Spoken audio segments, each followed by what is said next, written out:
aromatherapy, as I was putting this together, I use aromatherapy. I use a lot of it. Matter of fact, I've got my diffuser right back there. And one of the, in fact, what I have going in my office right now, we're actually going to talk about today.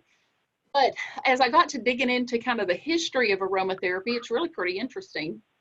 So aromatherapy is considered holistic. It's holistic treatment that uses natural plant extracts to promote health and well-being. Sometimes you'll hear it called essential oil therapy, and there's a lot of them out there right now. It uses oils medicinally to improve our body, our mind, and our spirit. And there's actually a lot of research behind it because this has been around forever. But there's research that you can find, and I went on healthline.com if you're interested in looking up anything on it. There's a ton of information, and what they've been able to show with research is that it's shown enhancement in both physical and emotional health to use aromatherapy. And it is now recognized as beneficial within the fields of science and medicine, which means that the doctors recognize that it actually is something that can help you. And as we go through this, we're going to talk about how we're finding it used more and more in medical treatments. So how long has it been around? I was curious to see kind of the history of it. And ancient cultures, actually in China, India, and Egypt, started using aromatic plants in resins, balms, and oils, and they were using them for medicinal purposes and for religious purposes. And lots of times that might make us think of like incense. And that's kind of where incense started, because incense has a lot of aromatherapy. But they started figuring out that there was physical and psychological benefits to these. So the first time anybody published about aromatherapy was in the 16th century, and that was in Germany. And they actually published about the distilling of essential oils and the physicians that were using them to treat patients all the way back in the 16th century. But the first time that the term aromatherapy was actually used was in 1937, and it was by a French perfumer and chemist, and he actually wrote a book about aromatherapy. So how does it work? Aromatherapy actually works because we use our sense of smell and through skin absorption, because a lot of aromatherapies you find in oils and lotions. So most of the ways we use it is through a diffuser, and that's what I've got going in my office right now. Is I have a diffuser that has water in it, and then you put the oil in it and it diffuses it, and mine's on a 6-hour timer, so it stays on the majority of the day. Spritzers, which are sprays, places like Bath and Body Works have a lot of these where you can like spray it on your sheets or spray your pillows or spray your clothes or spray the room. They make inhalers, salts that you put in your bath. I've even seen some, they're round, and you put it, if you're not somebody that takes a bath, you put them in the bottom of the shower, and they're called steamers. So like if you're going to take a hot shower before you get in bed, you could put a lavender steamer in the bottom of the shower, and as that dissolves, then that the lavender comes up.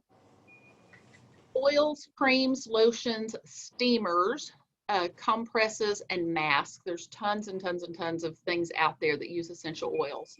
However, and I put this in bold, oils are not regulated by the FDA because it is not something you take internally.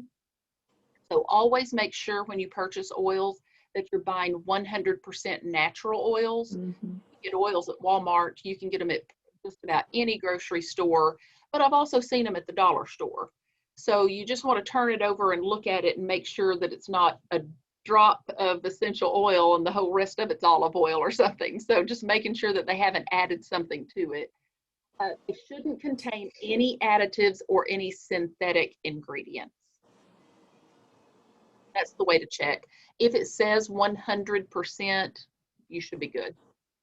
So how to use it, and actually, where did I put my little box? I thought I had it right here again. This is my box of oils, and they usually come in little dark bottles like this because they don't do well being out in the light. This particular one is grapefruit. Or you can buy them in sets. Like I bought a set of 16. They can be applied topically, they can be applied directly to the skin, but you always want to dilute them with what's called a carrier oil. This was a term I just learned when I was putting this together. And it's just another type of oil. So you might mix it with baby oil or olive oil or avocado or coconut, because any of those oils you can put on your skin. And it's called a carrier oil to dilute it. You don't, they don't recommend that you put the essential oils directly on your skin without diluting it. So it can be added to things like facial toners.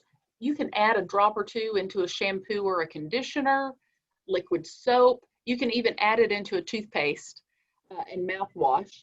It can be put in a diffuser.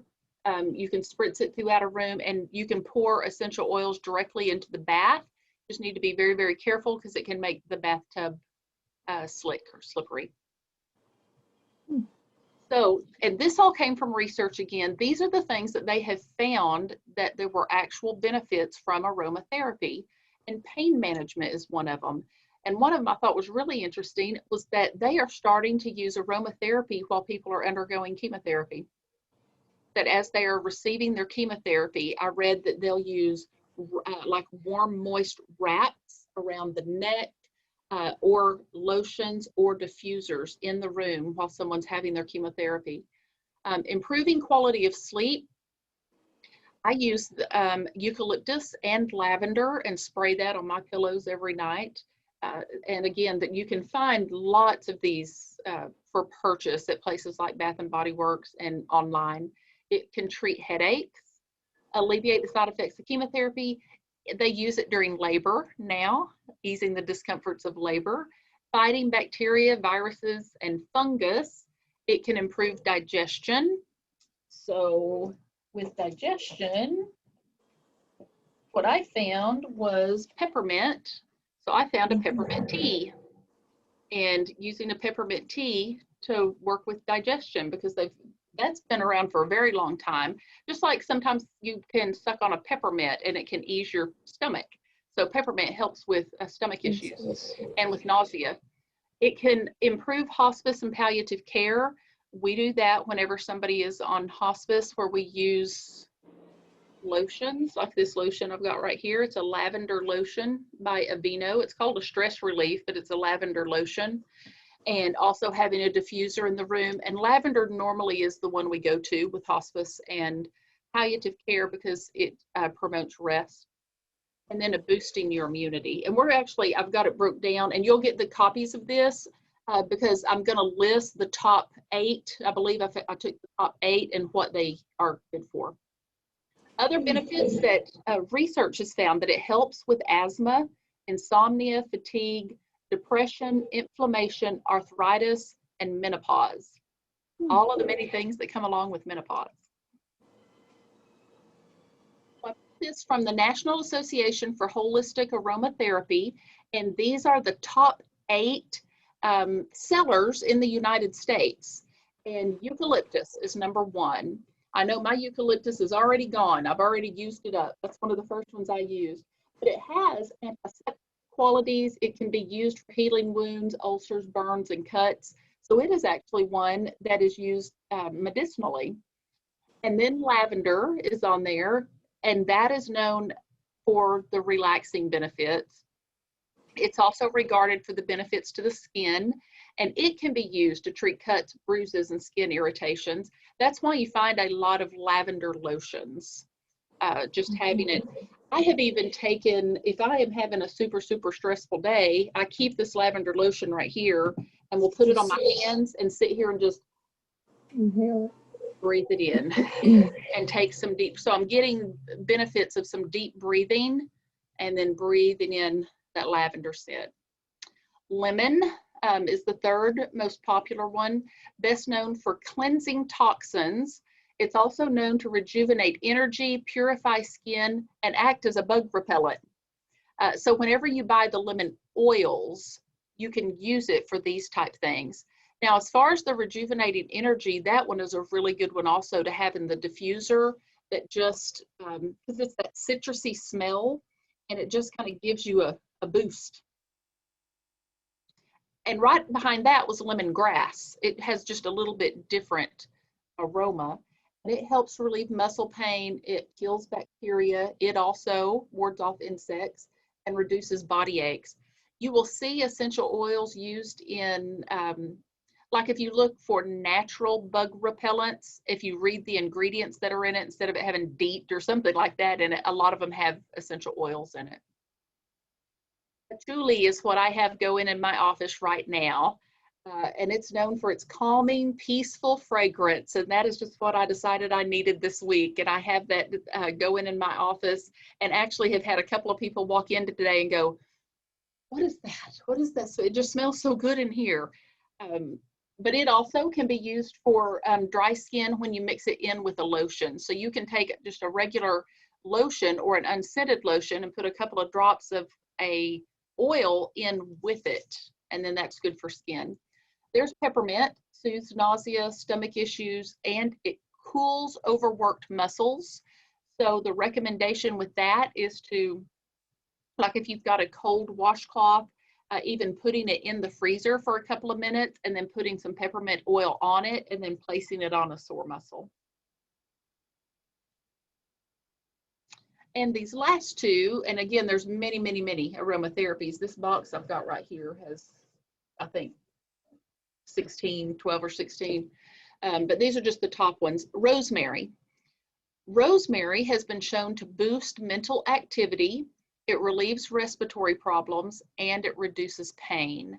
So rosemary is one of the ones that I read about that they use while people are undergoing treatments, that they use while somebody is doing chemotherapy. It's the aroma of rosemary. And then tea tree is good for the skin. It helps to clear acne. It can actually soothe sores. You can actually dab it onto like a mosquito bite, something like that. And then it also fights athlete foot, because it was saying you could sprinkle it into your shoes. So to get started, there are actually people who are called aromatherapists, that this is what they do. It's their job. And a lot of them work at spas or at yoga studios, if you are somebody who's interested in that. And I Googled it because that's what this article I was looking at suggested, and they are everywhere. Most of them charge about $50 for a consultation, and you go in and you basically are kind of giving them your health history and the kind of things that you're looking, if you're wanting to alleviate, help with depression or whatever it is, and they help you kind of set up a plan, just like a regular therapist might work with you. This is an aromatherapist. However, if you are taking medications, you do want to make sure and talk to your doctor before starting aromatherapy, because it's considered a complementary therapy. And they can help tailor it to work with your medical treatment. And then there's also a lot of online information and books about aromatherapy. There are some side effects, and this is where I was talking earlier about not applying it directly to your skin.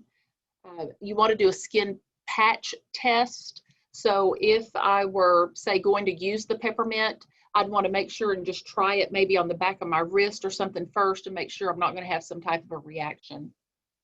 Also, if you're already sensitive to sunlight, you might be careful about using the ones that are citrus, because citrus oils make you more sensitive to the sun. So just being careful with that.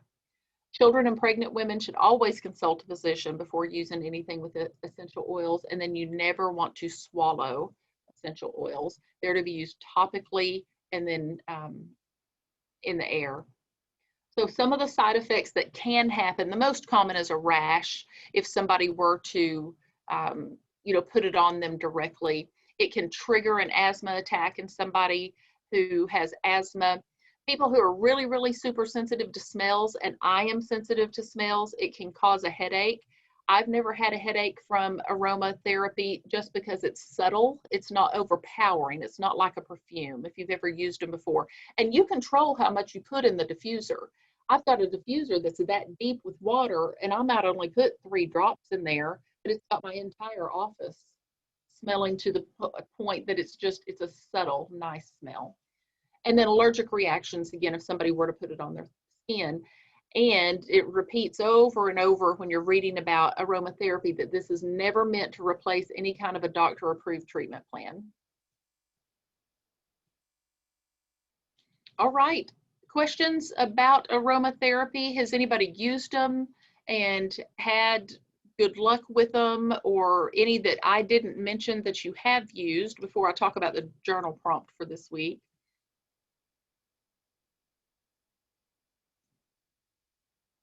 Jean Ellen, you're muted. I see your mouth moving.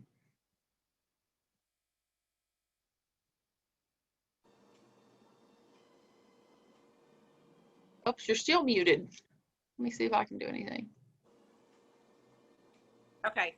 Now I can hear you. When my husband went to a rehab center, wasn't a nursing home, it was regular rehab, and a lot of times where you go places, the first thing they do for anxiety would be to give them drugs.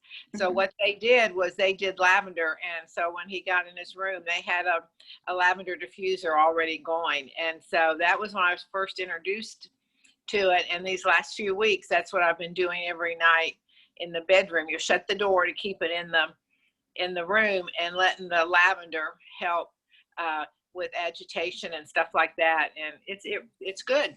It works. It is.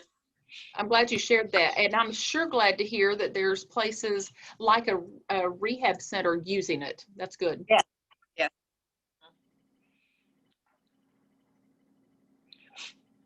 Holly, there was a chat question. Can you go over the different types of diffusers?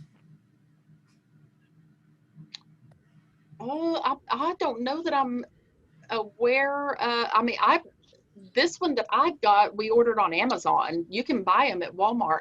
All of them, I'm pretty sure. I mean, Jamie, have you seen any others where you add water to it and then you just put in your oil to it? That's the only kinds I think I've seen. Now, they also have things like, and again, you can tell I shop at Bath and Body Works. I'm not making any money, I promise. But they've got those things that they call wallflowers, and they have some that you can plug in directly to the wall, and it's like a plug-in, and it puts off all the time. Where with a diffuser, most of them have a timer on it. Like mine, you can set for 1 hour, 2 hours, 3 hours, or 6 hours, but it's meant for an office. It's a diffuser made for an office. And you can get as fancy or as simple as you want with them. I bought one for my mom at Walmart that cost probably $12. This one I've got was a gift, and the thing basically tap dances. I mean, it's even got lights on it. It's a Bluetooth speaker. It's got a clock on it, and it's a diffuser. But again, you can buy the ones that go directly into the wall. I'm not sure that I know of any other types. If anyone does, please. I know I've seen jewelry where there's a certain type of rock or something that you could dab a dot of oil, essential oil, on that one rock. So you'd be able to smell it throughout the day. I don't know how long it really lasts, but something.